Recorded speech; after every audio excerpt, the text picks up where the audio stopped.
Welcome to another episode of the How is Life podcast. And just in case you are not aware, our last episode was the final episode for the life series that we had, and that was Life Response to Secret Places. So now we are about transitioning into another series. We're starting another series, and that is called the Impact and Purpose series. If you know me, in fact, you don't need to know me, you need to just have listened to some of the things that I would say, and you would know that um when it comes to impact, when it comes to purpose, you would find me in the room, you would find me in that conversation. And so for this episode, the episode that is going to lead us into this series is titled Politics and Believers Part 2.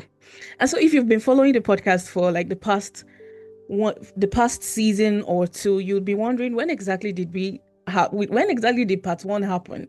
Right? So part 1 was probably in season 2, and that was just a casual conversation with a friend over brunch, right? But this time we have an expert mind with us, and so we're not just going to be talking and gisting of, oh, I think the political climb, I think we believers. No, we're going to be giving facts, and we're going to be speaking from a solution perspective, because now we're not just we don't just want to speak about what we already know is existing. We want to talk about how we as believers can influence that political ecosystem that we find ourselves in.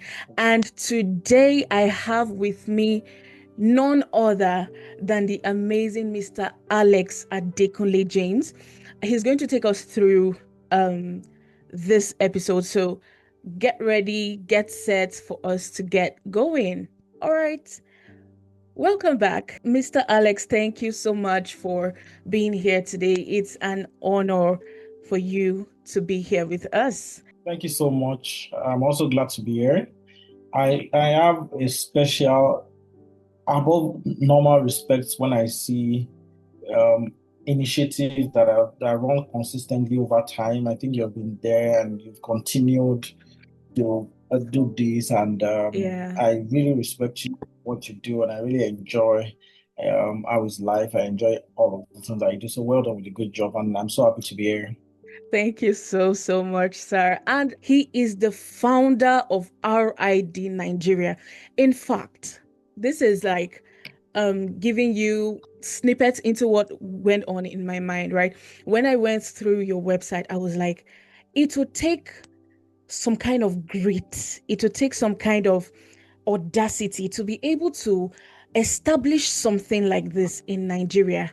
It would take some kind of, I'm doing it regardless. And it must take being sent for you to even have come up with an initiative like RID and, just make sure that it is being established right here in Nigeria. So I don't want to be the one to give insights to RID Nigeria. So I'm going to just leave that with you. Can you just tell us what exactly RID Nigeria is as the visioner?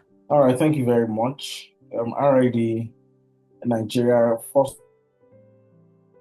name as for Rivers in the Desert. RID is an acronym for Rivers in the Desert, Nigeria, and that is gotten from the scripture Isaiah 43:19 that says, "Behold, I'll do a new thing which I don't know, to spring forth, I'll make ways in the wilderness and rivers in the desert." And that was, and I mean, still is God's promise to me for Nigeria. I had an encounter with God in 2009, October 1st, that changed my life forever. And in that encounter, God had told me that He had a plan to transform Nigeria into a developed nation, that even does not capture it. He wants to bring rivers in the desert, do the impossible by transforming this country. And God was literally trying to recruit me to start this movement, to get young people in my generation to get on board and for us to drive that transformation or actualize this plan of God in Nigeria. So basically that was, so I already started in 2009. Started as an NGO, a youth-focused NGO that works in development, in politics and leadership and governance and democracy and the legislature. And basically, what we try to do is to mobilize, to equip, and to position young people, young Nigerians in position of power to bring that transformation to Nigeria. We have a unique formula or unique composition to what that word equip is. And what we mean by equip is that we are taking Christian values and the advantage of the faith to transform Nigeria primarily. In a nutshell, that's what RID is. That is amazing. And to think that when I saw the name, in fact, if you notice, oh, well, you might not have noticed, but I intentionally just stuck with RID because I didn't want to just give that information away, like the full meaning of RID first. I wanted you to speak to us about it because when I saw that name, I was like, yes, this is it. This is something I can so relate to. This is something I can buy into. And why? Because I think Nigeria is great. We just might not be seeing it right now. A lot of things might be covering and clouding our eyes to it, but it is great. And if it is something that can yield the right dividend if you put in the investment. And so it's not enough for us to say, oh, we want a better country, we want a better, but everybody's looking outside. There's this popular saying that the grass is greener where you water it. Right. And so I think it's important that we position ourselves to water Nigeria. And even as we're doing that ourselves, we are also trusting God for that river in the desert where there's no rain, there was no cloud, but then there was a river that came about. And so the part where you said we use Christian values to develop policies. Even beyond policy. Yeah. Even beyond just policies, we're using it to build that blueprint that will bring transformation across every sector in Nigeria. Okay. So your policy is just even one of it. Yeah. Okay, so we know that usually when we hear politics, we associate it with dirt. We associate it with a dirty game, right? And it seems like though we don't even know what exactly a right political ecosystem should look like. We don't know how leaders are actually supposed to act. And so even young people, though they are complaining, if you ask some of them deeply, you find out that if they are even given the access to be in some of these leadership positions, they might repeat the same processes that are already existing that we're even complaining about. So I want you to just help us paint a picture how a faith-based leader or a political space in Nigeria that is backed up by faith-based policies, interventions would look like, bringing our Christian values into governance in Nigeria. All right, thank you very much. Very beautiful question. But I'll start from what you talked about the notion that politics is a dirty game, and this has been one of the major problems that we have in Nigeria. I mean, that being that a lot of upright people, the people that would have made amazing, great leaders, people that are thriving and doing well in maybe their businesses and in other sectors that are upright, they have integrity, that are straightforward. I mean, they just see politics as a no-go area. I mean, saying that it is too dirty for them. So that mindset has led to politics being left for all the miscreants and the touts in the society to fill up. And I mean, that's why we have most of the problems we have in our country today. So, I mean, the simple answer to this is that you can't, yes, okay, we agree it's a dirty place, but we are called as Christians to shine our light in darkness and not to shine our light where there's already light. Exactly. We're called to be salt to a tasteless world and not to be, because salt can also, when salt is too much, it's even worse than when there's no salt at all. So we're supposed to bring spice, bring color, bring transformation to the place where it is needed, and not just to be in the salt bottle and we're all together in the four walls of the church and just Yeah, edifying ourselves, but we're not being deployed. We're not being deployed. So that's we're it. called Yeah, to shine in darkness. So and you cannot clean a room from outside. You cannot be outside a dirty room and and and be claim you want to declaring clean it it. You have to clean. go into the Yeah, into the room.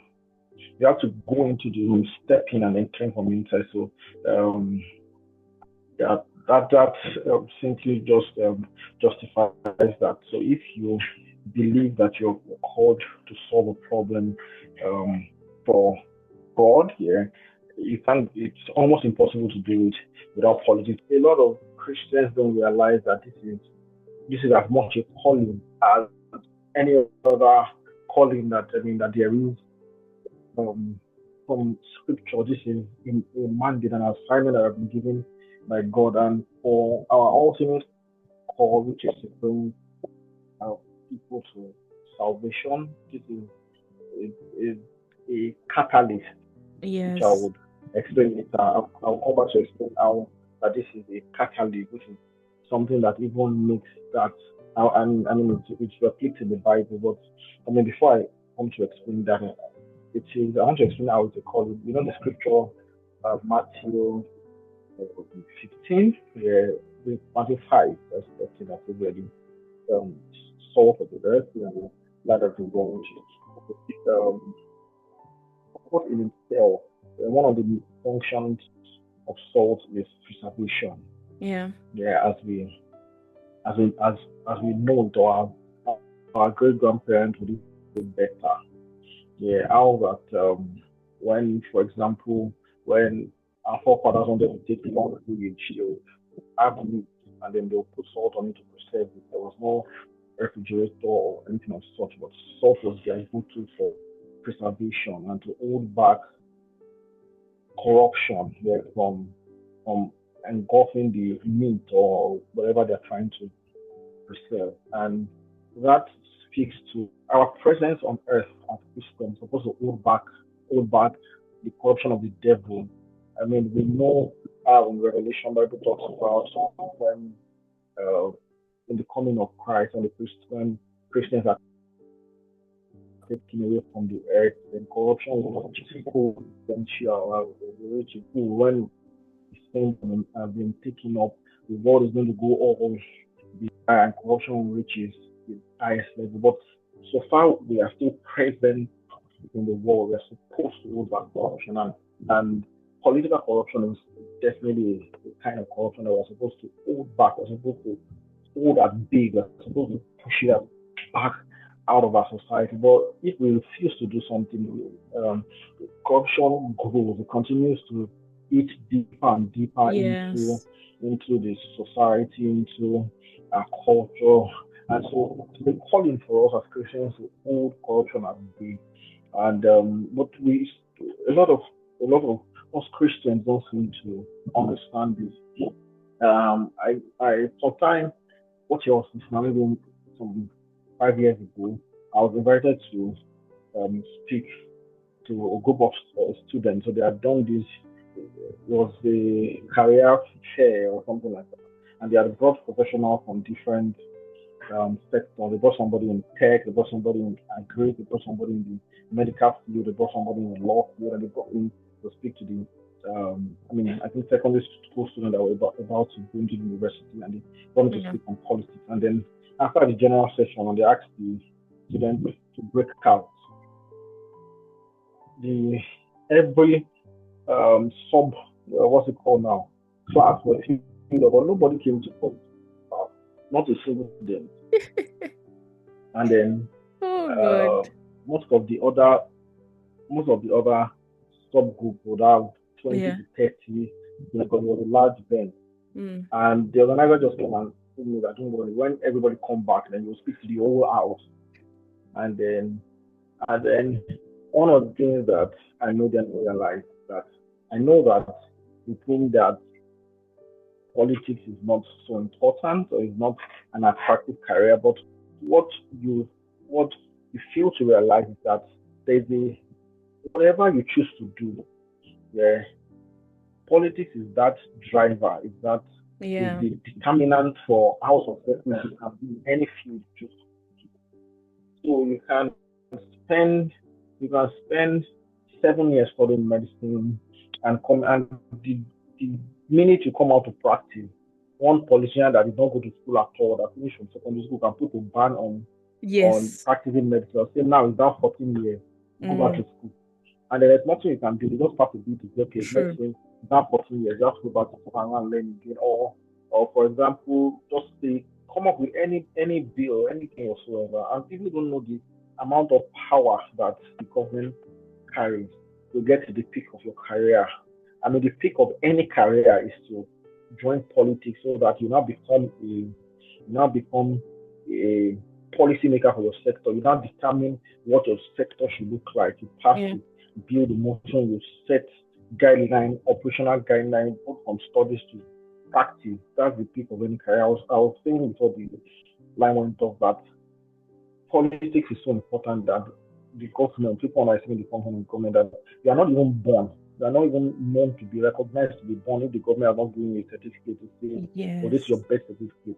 True. Your birth is recognized. Yeah. And even to the end of your life, when you die, you are not known to be dead or recognized to be dead. If government are Until not there's a issuing you a certificate. certificate. You Yeah. can't practice. You can't work. You can't go to school unless the Mm, government gives you a certificate to say, oh, you've passed this maybe WIPE or NEC, which is government run. Yeah, you can't get to school, you can't practice in your field unless you get a certificate. You can't drive unless government gives you a certificate. You can't. A lot of things that you can't do unless government is giving you. So why would you be complacent about the person that is in charge of that has such power to do and to undo. undo? So yes, politics Yeah. is so important that yes, it might be dirty, but we need people to come clean it up. You can't expect that the people that cause the rot will be the one to clean it up. I was giving a background of how the believer should view politics before I go to answer your question. But I think I've done some justice to that. Now Yeah. to answer your question, so it's not a new concept. It's not a new idea. As a matter of fact, um, early Christianity, our forefathers in the faith, were were very very big on social impact. In Mm, fact, what we have today as a as a as a secular space, as a decent society, societal values that we have today, actually originated from Christian faith. As far back as the Roman Empire, the offshoot of the which is when Jesus Christ was born, when Jesus did his ministry, um, um, Israel they were under colonization of the Roman Empire, even at the time of the Bible when Jesus was born and when Jesus died, and all of that.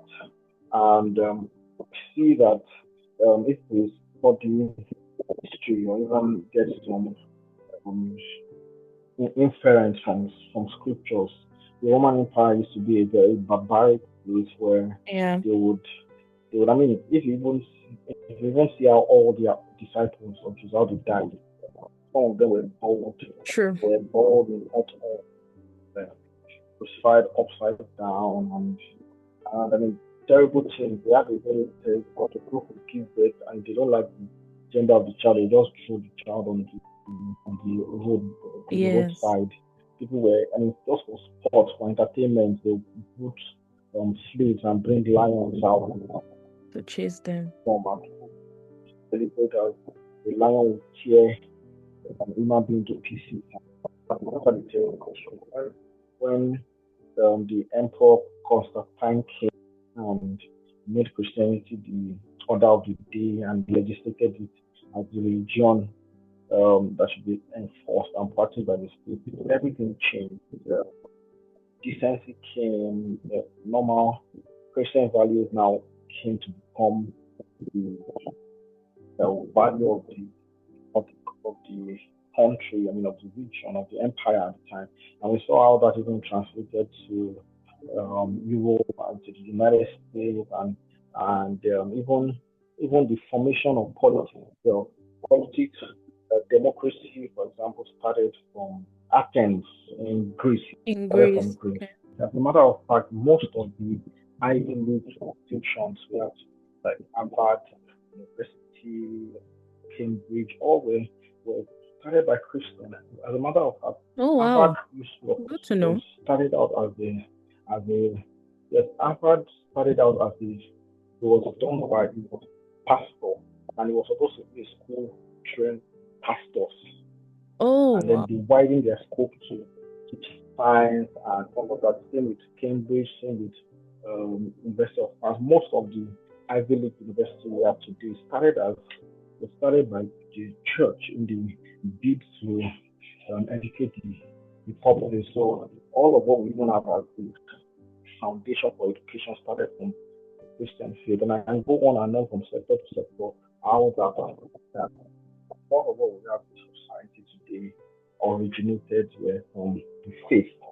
Yeah, and so it is not a new, like I said, it is not a new concept Yeah. for Christians to solve societal problems. So it is a mismatch for us to be a country that is prospering in Christianity, and we have such a terrible society in Nigeria. I mean, I believe that the gospel is prospering in our land, especially the southern part of the country. I Yes. mean, of the top 10 biggest churches in the world, there are about 3 or 4 that are southwest Nigeria. Mm-hmm.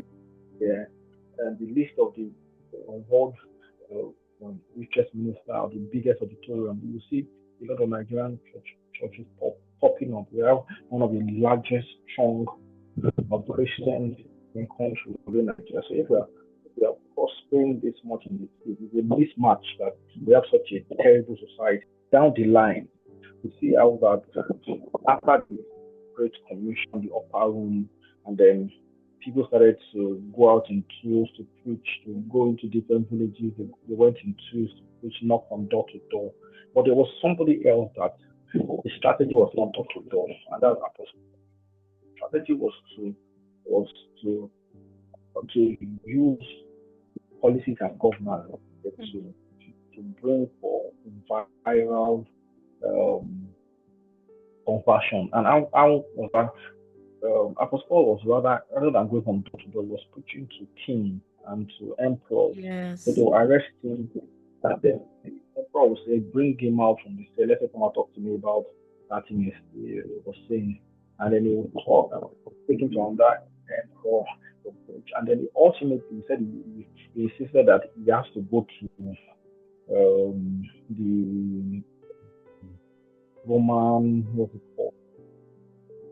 Emperor, like the major, and they had to transfer him, take him to home, and he preached to the emperor. And I believe that this was the thing that because door to door or going out into probably there would have been no way that the kings would have heard the gospel, because you can't go and knock on the king's door and say, "I want to preach Yeah. the gospel to you." You had to be as strategic as that. And what was the result? The result was that eventually one of these emperors that preached to converted, and they started to draw all of the other until there was a major emperor and then had a dream, and they had a dream, and so of course this was a strategy they won. And the king is like, what happened? Instead of the doctor, this king just wrote a decree and say everyone fire. I think something million people, everybody almost time. I'm going to decree. If we were to go door to door, how many years would they have taken to get Exactly. all those people? Many years. It would take a longer process. Everything you've said now leading up to why it's important as believers that we engage in the political climb, particularly in Nigeria, is just goes to show how much of a change in trajectory we can cause in any nation. This is even going beyond Nigeria, in any nation.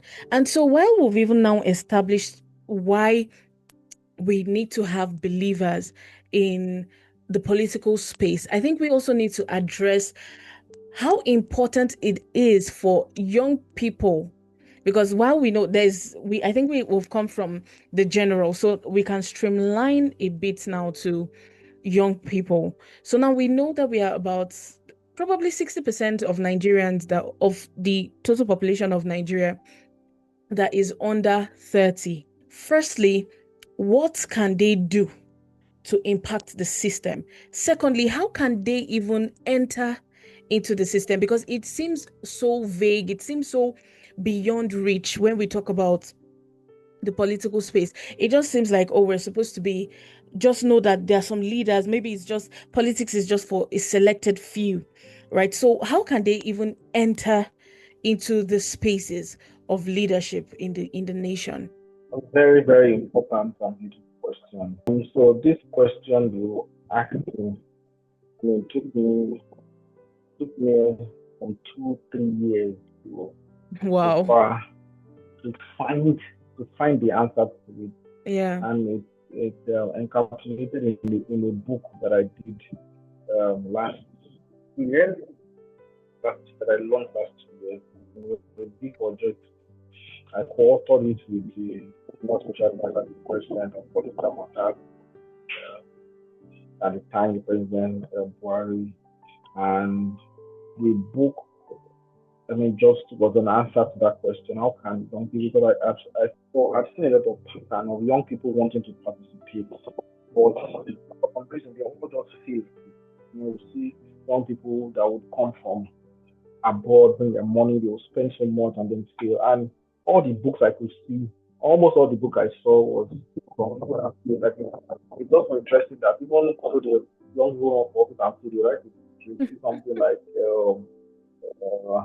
love doesn't win election, and how Aisha ran and did not win the election.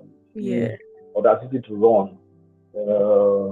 Israel ran and did not win the election, and on and on and on. Just like, okay, who is now?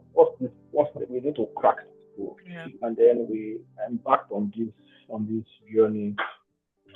Spoke to one of the most brilliant political minds in the country, Senator Babatunde Ojude, my co-author, who worked very closely with the current president, now President Bola Ahmed Tinubu, and he was his campaign manager in 2001 when Tinubu ran for governorship of Lagos, and helped strategize to install governor in Osun, in Ekiti, and around the country, and we were able to find a pathway there for young people without losing their values to run and win elections. The book also contains went in search for the 10 youngest office holders in Nigeria.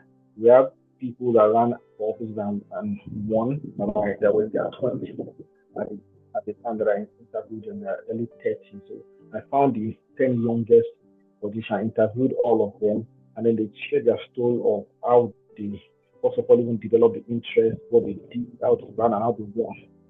And that's also encapsulated in the book. And I just believe that anybody that is down that book, like politics that works, what schools and seminars will not teach you about winning election in Nigeria. That's the title of the book, Politics That Works. I feel like that question and something that took me like 3 years to confine myself and my co-author. I don't think it's what I can answer in a couple of seconds. Yes, so I mean it's a lot. Yeah. Anybody that's interested in the answer of this question to lay their hand on that book and try to get it. So let me just attempt to summarize it in like 2 or 3 sentences, which is important. I said the idea is that it is possible, first of all, for you to join a major political party, join APC, PDP, or any other major political party, play politics without compromising on values, get a ticket to run and win election without compromising your values is possible. And with the strategies that we share in the book, I'm sure we can get it. And let me try to put it if one of the biggest problems that we see when I'm trying to win election is something that we have called parachute approach. So see that now that election is in 2027, nobody is talking about politics, nobody is joining party. But when it's 6 months to the election, that's when these young people that want to run will now want to join the party. Yeah. But you expect that you get the ticket. You expect that they don't be in that party for 2 years, committed, attending every meeting, making himself available, volunteering on campaigns, doing all of that. And you expect that because you study in Harvard and because you have a thriving business and you join system, you expect that you just automatically give you a ticket over somebody that's said and dedicated within the party. So what am I trying to say with this? Join early.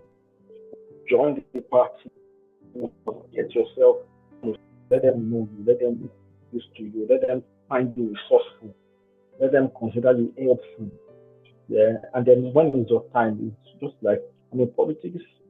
Sadly, Nigeria is like a reward system. People get offices, get tickets to run for office as a form of reward. But at least some people can come 6 months to the election, 2 months to the election, and they will get it. But they're coming with a bag of money. They're coming with hundreds of millions. Yes. You don't have hundreds of millions, so set the way and earn it.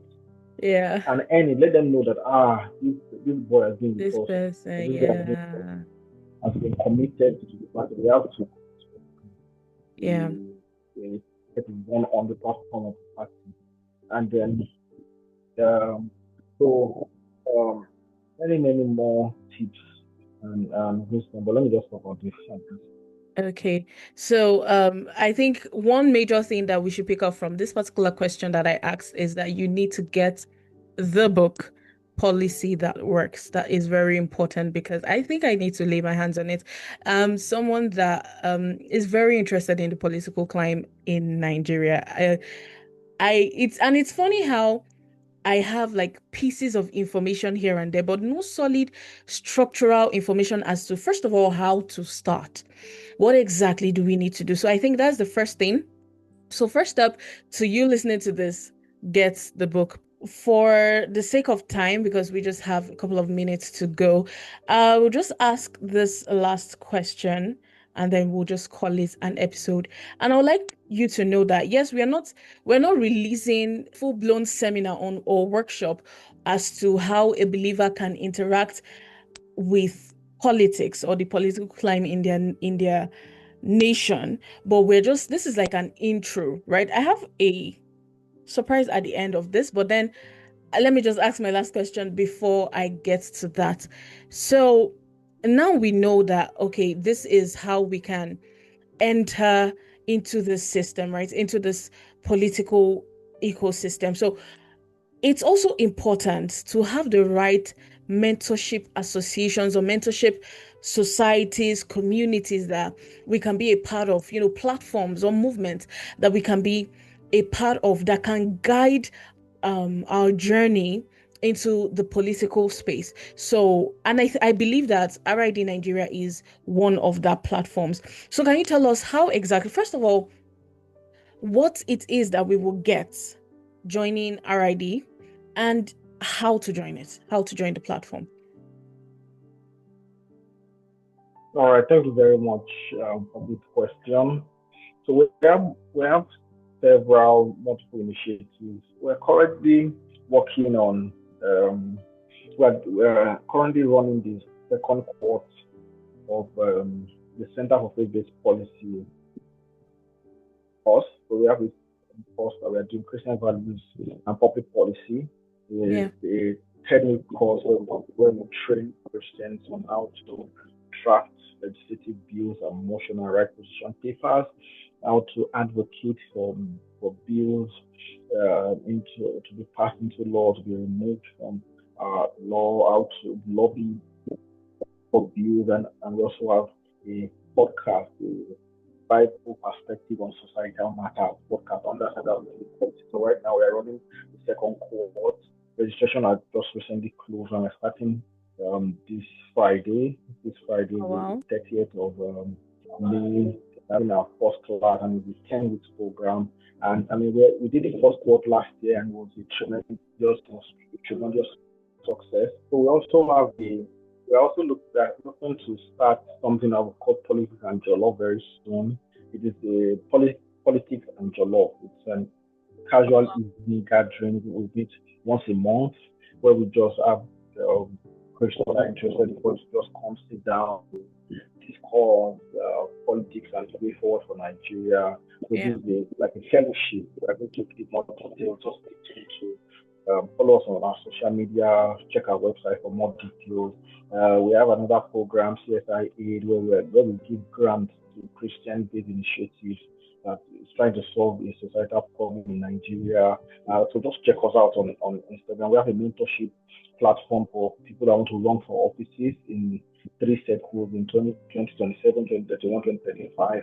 Those 3 calls, we have a mentorship program for them where we have actual politicians that have experience that will mentor them and guide them through this process, and we can provide sponsorship for some of the people that we select to run for this office, and many more initiatives. But just check our website, check our social media. Wow, I think these initiatives align so much with what it is that we are here to talk about. And so I would be leaving the link to all these things, to their Instagram page, to their website, to the book. All these links will be available under the description box of this video or audio, or you can get it in our own Instagram bio, right? So thank you so much, Mr. Alex, for being here today. It was truly an honor having you, and going deep, I will not call it a deep dive, I'll call it a dive. We dived somewhere into the conversation of politics and the believer, and I am super grateful that we had you with your level of expertise in politics and the climb of it, to have you here in this conversation. So I'm really, really grateful. Thank you so much for being here. Thank you very much. Okay, that was Mr. Alex Adekunle James with us. And like I said, all details are going to be made available under the description box of this video, or on our Instagram bio. You can go there to check it. And this is bringing me to say that the next episode you're going to be getting from this podcast is going to be a live recording. And this is my invite to you. So make sure, we are going to be celebrating our 5th anniversary of the HLM Pod Global Community, and this is my invitation to you. So make sure you register. It's a free event, but there's a caveat to it, and until you go to register, that you will now know what the caveat is. But go register, get your tickets, get your access code. Yes, an access code will be sent to you, and I cannot wait to see you. I can't wait to fellowship with you. All right, do have a lovely day.